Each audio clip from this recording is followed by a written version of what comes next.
Attention passionate Chicago, Bears fans. Latest news, something big is happening in the NFC North and it could change the game. We're talking about a direct impact on Chicago Bears' path to another Super Bowl run, a power shift that could leave a division rival stumbling for years. We're bringing this to you firsthand. But before that, if you're a true Chicago Bears fan, subscribe to the channel to strengthen this passion even more. Show that you're also part of this family. Let's help each other reach 1,000 subscribers. Share with your friends and Chicago Bears fans. Let's get to the news now, guys. If you've been paying close attention to the Chicago Bears this season, you've probably noticed that the team has been facing some pretty interesting challenges on offense, especially when it comes to the run game. And honestly, it's been a bit of a roller coaster for Bears fans. You see, through the first 4 weeks of the 2025 season, the run game hasn't quite hit the heights many of us expected. There's been a lot of talk about what's going wrong, what could be improved, and whether the offensive line is doing enough. But here's the thing, head coach Ben Johnson isn't pointing his finger at veteran DeAndre Swift, and honestly, I think that's a pretty smart move. Because if you look closely at the numbers, Swift is actually doing his part. Despite the struggles, he's been running with a lot of pride, a lot of effort, even if the yards per carry aren't showing it right now. And let's be real, Swift has been under some pressure lately. His yards per carry have been less than 3 yards for 2 straight weeks, and he's been losing yardage on a good number of his carries. In fact, according to ESPN's Courtney Cronin, Swift entered the game against the Raiders with a success rate of just 35.7% on his runs. That's quite low, ranking him 33rd out of 38 running backs with at least 20 carries. That's not exactly the kind of production you want to see from your lead back, especially when the team is looking to establish a more consistent run game. But what's interesting is that Coach Johnson isn't throwing Swift under the bus. Instead, he's pointing fingers at other parts of the offense, and that includes himself. Johnson openly said, "I don't think our running struggles were a reflection of DeAndre Swift," emphasizing that his star back is still running very hard, still fighting for yardage, and still showing pride in what he does. He even added that Swift is as frustrated as anyone, which shows just how much the player cares about turning things around. You see, Swift is a guy who's always been about doing his job with intensity, and even in this rough patch, he's still running with that same fire. But what's also clear is that the entire offense, not just him, needs to step up. Johnson mentioned that he feels some of the other members of the offense aren't pulling their weight, and that includes himself. That's a pretty honest assessment, especially for a coach who's trying to get everyone on the same page. It's a reminder that football is a team sport, and when the run game struggles, it's rarely just one player's fault. It's about the whole unit functioning together. Now, this brings us to the bigger picture. The Bears have been trying to forge a more effective run game, but so far, the results haven't matched expectations. Swift, for all his effort, is on a career-low trajectory in 2025. If he manages to stay healthy and get more carries, he'll probably surpass his last season's low of 524 rushing yards. But right now, he's averaging just 3 yards per carry, significantly below his career average. Last year, he averaged 3.8 yards per carry on a career-high 253 carries, so it's not like he suddenly lost his ability, it's more about what's happening around him. The offensive line has been doing a decent job, ranking second in the NFL in run block win rate at 76%, according to ESPN Analytics. So, it's not the blocking that's the problem. It's about the play design, the timing, the rhythm, those little things that can make or break a run. And then there's the passing game, which plays a huge role in how defenses stack up against the Bears. Swift, despite being primarily a runner, is also a key part of the passing attack. This season, he's caught 13 of his 18 targets, which is pretty reliable, but his yards per reception have dipped to 6.5 yards after finishing with a career high of 9.2 yards per catch in 2024. That's a noticeable drop, and it's not just about the quarterback or the protection breakdowns. Swift takes some of the blame himself, which shows his dedication to improving. He's aware that he needs to do more in the passing game, and that's something that the coaching staff will likely be focusing on during the upcoming bye week. Now, talking about the offensive struggles, it's not just about Swift's individual performance. The team is also trying to find a more reliable change-of-pace option to complement him.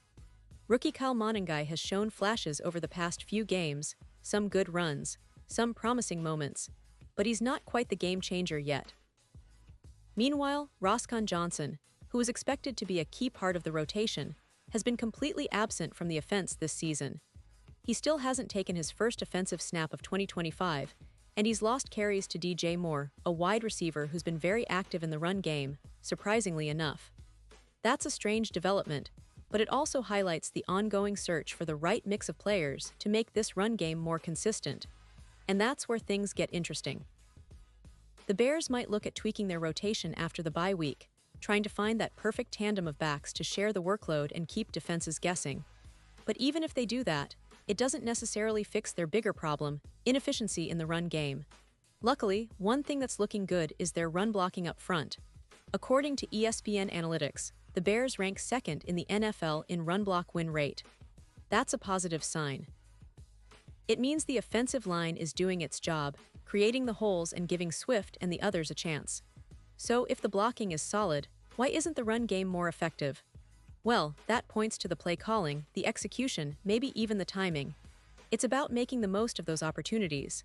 Now, given these challenges, the Bears might have to consider some options on the trade market. Maybe they're thinking about bringing in a stronger, more reliable player to help with the run game, not necessarily to replace Swift, but to complement him. A better change of pace back, someone who can keep defenses honest and provide a different look. That could be a real game changer for this offense. But at the same time, the coaching staff and management will want to see improvement from within first. They'll want to see the team come together, tighten up the blocking, refine the play calling, and get those yards moving again. Because make no mistake, the Bears have the talent and the potential to turn this around. They've shown flashes of what they're capable of, especially on defense, but now it's time for the offense to catch up and deliver more consistent results. Looking ahead, the upcoming weeks are crucial. The bye week is a perfect opportunity for the coaching staff to analyze what's working and what is. They'll likely focus on fixing the run game, perhaps experimenting with different personnel, different schemes, and maybe even some new strategies. The key is to get Swift back on track, but also to find that secondary back who can provide a spark when needed. That's especially important because defenses are starting to figure out how to contain Swift, and if the Bears want to make a real playoff push, they need to diversify their attack. And all of this is happening in the context of a division that's evolving. The NFC North is always competitive, and with teams like the Vikings, Packers, and Lions, every win, every adjustment counts. The Bears have been trying to build a balanced offense, but the struggles in the run game have been a clear sticking point. The good news is that the offensive line is performing well, which means that with some tweaks and better execution, the run game can improve quickly. It's a matter of timing, patience, and some smart adjustments. If they manage to do that, it could mean the difference between being a middle-of-the-road team and a serious playoff contender. Now, I want to give a quick shout-out to the fans who have been supporting the Bears through thick and thin. Your passion is what keeps this team going, and even during tough times, it's your energy and loyalty that make all the difference. Remember, the season is still young, and there's plenty of football left to play. The Bears have shown resilience in the past, and I believe they'll come out stronger after the bye. The coaching staff is working behind the scenes to make those improvements, and I genuinely believe we're going to see a more dynamic, more balanced offense in the weeks to come. It's all about patience and trust in the process. Pause here, just for a second. If you want the YOUTUB algorithm to keep recommending the latest Chicago Bears news to you, it's super important that you leave a like on this video. Go ahead, it's quick and it makes a big difference. Thank you. Now let us continue with the big reveal. Now what's really intriguing is how the Bears will respond to all of these challenges. Will they make a trade? Will they shake up the rotation? Or will they rely on the coaching staff to get more out of the players they already have? That's the million-dollar question. But one thing is for sure, the team's future depends heavily on these adjustments.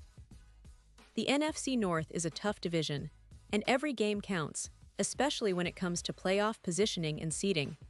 And looking at the bigger picture, the Bears have a lot of potential. They have a solid offensive line that's doing its part, a talented quarterback in Caleb Williams, and a versatile running back like DeAndre Swift, who, despite his recent struggles, remains a key piece of the puzzle.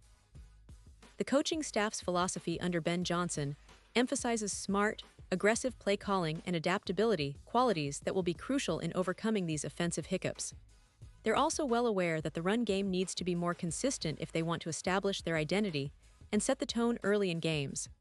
Because let's face it, a strong running game opens up so many possibilities: play action passes, misdirection, options for the quarterback to operate more freely. It's the foundation for a balanced offense, and right now, the Bears are just trying to find that footing. In the end, it's about patience, perseverance, and smart adjustments. The season is still very much alive, and there are plenty of opportunities ahead for the Bears to turn things around. Whether that comes from internal improvements, strategic trades, or a combination of both, the fact remains that this team has the talent and the drive to get back on track.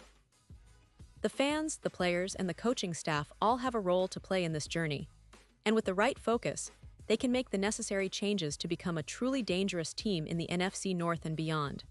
So, Bears fans, keep your heads up and stay engaged. The season has many twists and turns ahead, and I promise you, there will be plenty of moments to cheer for. Remember, the resilience of this team has always been one of its greatest strengths. Road to the playoffs isn't always smooth, but with effort and determination, the Bears can still reach their goals. And trust me, we're all in this together, fans, players, coaches, riding this roller coaster, hoping for that big breakthrough that turns the season around. Keep supporting your team, stay patient, and let's see where this journey takes us. Because if there's one thing about the Chicago Bears, it's that they never give up, and neither do their fans. And now, Chicago Bears fans, I want to hear from you. What's your take on this? Drop your thoughts in the comments below. Your opinion matters so much to us and to the Chicago Bears. And don't forget, I'll be back soon with more updates, so stay tuned for the latest Chicago Bears news. Thanks for sticking with me, and as always, bear down.